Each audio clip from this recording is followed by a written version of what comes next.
مولانا طاہر اشرفی صاحب ہمارے ساتھ موجود ہیں۔ سر بہت شکریہ آپ کے وقت کا۔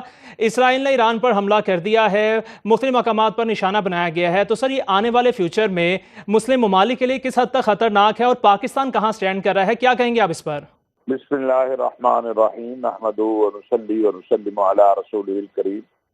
دیکھیے، گزارش یہ ہے کہ اسرائیلی جارحیت جو ہے وہ مسلسل اس میں اضافہ ہو رہا ہے، اور 7 اکتوبر جہاں ہم فلسطینی نوجوانوں اور فلسطینی عوام کا ایک جذبہ تھا اسرائیلی جارحیت کے خلاف، وہاں ایک پلاننگ کے تحت اسرائیلی خفیہ ایجنسی نے ایک ہدف مقرر کیا تھا کہ اس نے اسلامی ممالک کو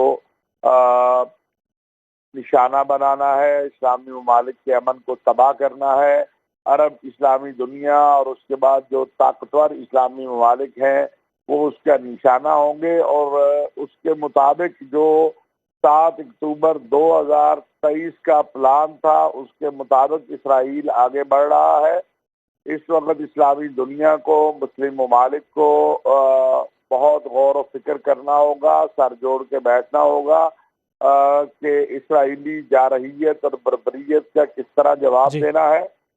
ایران ہمارا پڑوسی بھی ہے، ہمارا بھائی بھی ہے، اسلامی دنیا کا ایک اہم ملک ہے، اس پر اسرائیلی حملہ کسی صورت قابل قبول نہیں ہے، یہ قابل مذمت بھی ہے۔ اور اس حوالے سے فوری طور پر ویسے میری اطلاعات تو یہ ہیں کہ سعودی عرب نے آلریڈی سعودی ولی عہد امیر محمد بن سلمان نے عرب اسلامی کانفرنس جو ہے سربراہی وہ بلانے کا نومبر میں فیصلہ کیا ہے، لیکن میں سمجھتا ہوں کہ اب لازم ہو گیا ہے کہ جلد از جلد اسلامی سربراہی کانفرنس بلائی جائے، اور اس میں صرف گفتگو نہ ہو بلکہ عملی اقدامات فلسطین کے حوالے سے، اسرائیلی جارحیت کے حوالے سے، مسلم امہ کی وحدت اور اتحاد کے حوالے سے اٹھائے جائے۔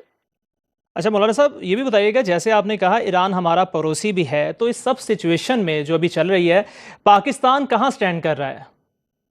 میں سمجھتا ہوں کہ پاکستان نے پہلے بھی اپنا بڑا موقف واضح رکھا ہے، اور پاکستان کا موقف اب بھی بڑا واضح ہے کہ اسلامی تعاون تنظیم اور پاکستان ہم دو نہیں ہیں۔ پاکستان انشاءاللہ وہی موقف اپنائے گا جو مسلم امہ کے مفاد میں ہوگا، جو پاکستانی عوام کی ترجمانی ہوگی۔ اور جہاں تک اسرائیلی جارحیت کی بات ہے تو پاکستان نے نہ پہلے اس کو اسلامی ملکوں کے خلاف قبول کیا ہے، خواہ وہ شام پر حملہ ہو، لبنان پر ہو، یمن پر ہو یا ایران پر ہو، نہ اب کرے گا۔ اور انشاءاللہ میں امید کرتا ہوں کہ اس حوالے سے ہماری وزارت خارجہ جلد از جلد اپنا موقف جو ہے وہ دنیا کے سامنے اور قوم کے سامنے لائے گی۔ اچھا مولانا صاحب، یہ بتائیے گا، جیسے ابھی آپ نے کہا کہ باتوں سے نہیں عملی اقدامات بھی کرنے چاہیے، تو کون کون سے ممالک اس میں شریک ہو سکتے ہیں جو عملی اقدامات کروا سکتے ہیں اور جنگ بندی کی طرف جا سکتے ہیں؟ دیکھیے، سعودی عرب بہت کوشش پہلے سے کر رہا ہے، میں سمجھتا ہوں روس اور چین بہت اہم ہے۔ اسلامی تعاون تنظیم کو، OIC کو، عرب لیگ کو روس اور چین کے ساتھ مل کر جو ہے وہ لائحہ عمل بنانا چاہیے، ورنہ دنیا کا امن جو ہے وہ صرف خطرے میں نہیں پڑے گا بلکہ تباہ ہو جائے گا۔ اور اسرائیل یہی چاہتا ہے کہ وہ اسلامی ممالک، بالخصوص عرب اسلامی ممالک جو ہیں ان کے امن کو تباہ کرے، جو بڑھتی ہوئی ترقی ہے اس کو ختم کرے، جو معاشی طور پر، اقتصادی طور پر سعودی عرب ہے، باقی ممالک ہیں وہ بہتری کی طرف جا رہے ہیں، اس کو روکنا چاہتا ہے۔ تو میں سمجھتا ہوں اس وقت سعودی عرب کا، چین اور روس کا اس کردار بہت زیادہ اس لیے اہم ہے کہ سعودی عرب OIC کا سربراہ بھی ہے، اور سعودی عرب کا عالم اسلام میں ایک جو مقام ہے وہ ایک قائد کا ہے، ایک امت کے لیڈر کا ہے۔ تو یہ ممالک ہیں جو آگے بڑھ کر اپنا کردار ادا کر سکتے ہیں، اور اس اسرائیلی وحشیت، بربریت اور جنونیت کو جو ہے روکا جا سکتا ہے۔ تو مولانا صاحب کیسے ہو سکتا ہے یہ؟ جیسے ماضی میں بھی ہم نے دیکھا فلسطین کے ساتھ اسرائیل نے جو کیا، کوئی بھی کھل کر اس پر بات نہیں کر پا رہا، اسرائیل کو کوئی کچھ کہہ نہیں پا رہا، تو اس بار کیسے ممکن ہوگا؟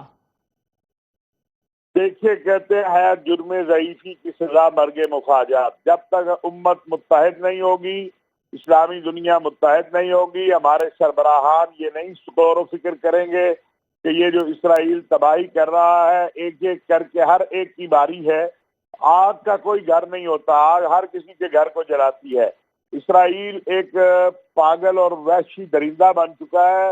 ایک اس کے ہاتھ میں جو ہے وہ ماچس آ چکی ہے, وہ پورا گھر جلانا چاہتا ہے. جی کہ امریکہ اور برطانیہ کو بھی اس پہ سوچنا چاہیے کہ اگر یہ اسرائیلی بربریت اور وحشت بڑھتی ہے تو کیا دنیا کا امن قائم رہ سکے گا؟ کسی کے گھر میں بھی امن نہیں رہ سکے گا. تو اس لیے اسرائیل کو روکنا اور امریکہ کو اسرائیل کی سرپرستی چھوڑنی چاہیے. پوری دنیا کے امن سے اسرائیل کھیل رہا ہے, اس کو روکنے کے لیے امریکہ کو بھی کردار ادا کرنا چاہیے. ایران نے خلیج فارس میں تجارتی گزرگاہ بند کر دی ہے, تو اس کا عالمی تجارت پر کیا اثر پڑے گا؟ آپ کیا کہیں گے اس پر؟ یہ گزارش یہ ہے کہ اس حملے سے جو اسرائیل نے کیا ہے اور جو صورتحال ہے عالمی طور پہ بہت سارے مصائب اور مسائل پیدا ہوں گے. تیل کی قیمتیں بھی بڑھیں گی, باقی چیزیں بھی پیدا ہوں گی اور یہ کرائسس کی طرف جو ہے دنیا جائے گی. اس لیے میں نے عرض کیا کہ اگر امریکہ کو بھی اور برطانیہ کو بھی سوچنا چاہیے, یورپ کو بھی سوچنا چاہیے کہ اس وحشت کو کس طرح روکنا ہے. اس سے خالی ایران یا اسلامی دنیا متاثر نہیں ہوگی, اس سے پوری دنیا متاثر ہوگی. پوری دنیا کا امن داؤ پر لگا دیا ہے اسرائیل نے ایران پہ حملہ کر کے. اور اس کی طرف سنجیدگی سے اگر اقدامات نہ کیے گئے تو یہ ایک عالمی جنگ کی طرف جو ہے وہ معاملہ جائے گا. اور ممکن ہے کہ آج جو سیز فائر کی اپیلیں ہو رہی ہیں, آج جو سیز فائر کے لیے کوششیں ہو رہی ہیں, کہ کل کو یہ ساری ناکارہ ہو جائیں اور پھر ایسی صورتحال ہو جائے کہ جس میں جو اسرائیل کی سرپرستی کرنے والے ملک ہیں ان کو بھی پچھتانا پڑے. لہذا یہ وقت ہے کہ آگے بڑھے امریکہ بھی, برطانیہ بھی, یورپ بھی, اور اسرائیل کو اس وحشت اور سفاکیت اور بربریت سے روکے. اچھا مولانا صاحب, یہ بھی بتائیے گا, سلامتی کونسل اگر کوئی قرارداد پاس کرتی ہے تو کیا امریکہ اسرائیل کے حق میں ویٹو پاور استعمال کرے گا؟ آپ کیا کہیں گے اس پر؟ دیکھیے, اسرائیل کو اگر امریکہ کی سرپرستی نہ ہو تو اسرائیل یہ حملہ کر ہی نہیں سکتا تھا. اسرائیل کا وجود جو ہے وہ امریکہ کی سرپرستی اور امریکی تعاون کی وجہ سے قائم ہوا ہے اور قائم ہے. یورپ کی, برطانیہ کی, اگرچہ اب بہت سارے یورپی ممالک جو ہیں وہ اسرائیلی جارحیت کی وجہ سے پیچھے ہٹے ہیں, تو اسرائیل کا تو مین جو سرپرست اعلیٰ ہے یا مین اسلحے کا سپلائر ہے یا باقی ہے وہ تو امریکہ ہے. اگر آج امریکہ جو ہے, لیکن امریکہ کا جو معیشت ہے وہ یہودیوں کے ہاتھ میں ہے, اور اس وجہ سے امریکی جو ہے وہ اپنی معیشت کے تباہ ہونے کے خوف سے یہودیوں کی ہر بات تسلیم کر رہے ہیں, اسرائیلی صہیونیوں کی سرپرستی کر رہے ہیں. تو امریکہ اگر سنجیدہ ہو جائے تو یہ جنگ 24 گھنٹے سے پہلے ختم ہو سکتی ہے. تو مولانا صاحب, جیسے آپ کہہ رہے ہیں امریکہ ہیلپ کر رہا ہے اسرائیل کی, لیکن وائٹ ہاؤس کا بھی موقف سامنے آیا ہے جس پر انہوں نے کہا ہے کہ ایران پر حملوں میں امریکہ کا کوئی کردار نہیں. دیکھیے نا, ہم یہی کہہ رہے ہیں کہ اللہ کرے ایسا ہو, لیکن کردار نہ ہونا اور ایک پاگل وحشی درندے کو روکنا, دونوں چیزوں میں بہت بڑا فرق ہے. امریکہ کو اس وحشی درندے کو روکنا چاہیے, اس کے اسلحے کی سپلائی بند کرنی چاہیے. آج امریکہ اس کو اسلحے کی سپلائی بند کر دے, امداد بند کر دے, جو بائیڈن ہر تیسرے دن اعلان کرتا ہے, تو آپ دیکھیے کس طرح یہ جنگ ختم ہوتی ہے اور یہ ظلم ختم ہوتا ہے. تو مولانا صاحب, جواب در جواب کے سلسلے میں ایران کس صورت میں اسرائیل کو جواب دے سکتا ہے؟ دیکھیے, بات یہ ہے کہ ایران ایک ملک ہے, ایک بہرحال اسلامی دنیا کا, عالمی دنیا کا. ایران اگرچہ ٹیکنالوجی کے میدان میں اسرائیل کے پاس قوت زیادہ ہے, لیکن جب آپ کسی کے گھر پہ حملہ آور ہوتے ہیں تو وہ جتنی طاقت رکھتا ہے اس کا جواب دیتا ہے. لہذا ایران یہ صلاحیت رکھتا ہے کہ وہ اسرائیل کو جواب دے, اور یہ اس کا حق ہے کہ اگر اس کے اوپر جارحیت ہوتی ہے تو اپنا دفاع بھی کرے, اور جو ظالم ہے, جو جارح ہے, جو حملہ آور ہے, اس کو جواب بھی دے.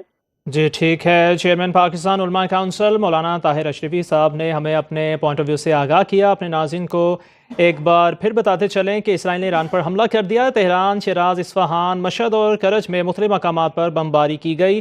عراقی شہر تکریت اور شام کے دارالحکومت دمشق کے وسطی اور مضافاتی علاقوں میں بھی حملے۔ اسرائیل نے تہران کے مغرب اور جنوب مغرب میں فوجی اڈوں پر حملے کرنے کا دعویٰ کیا ہے۔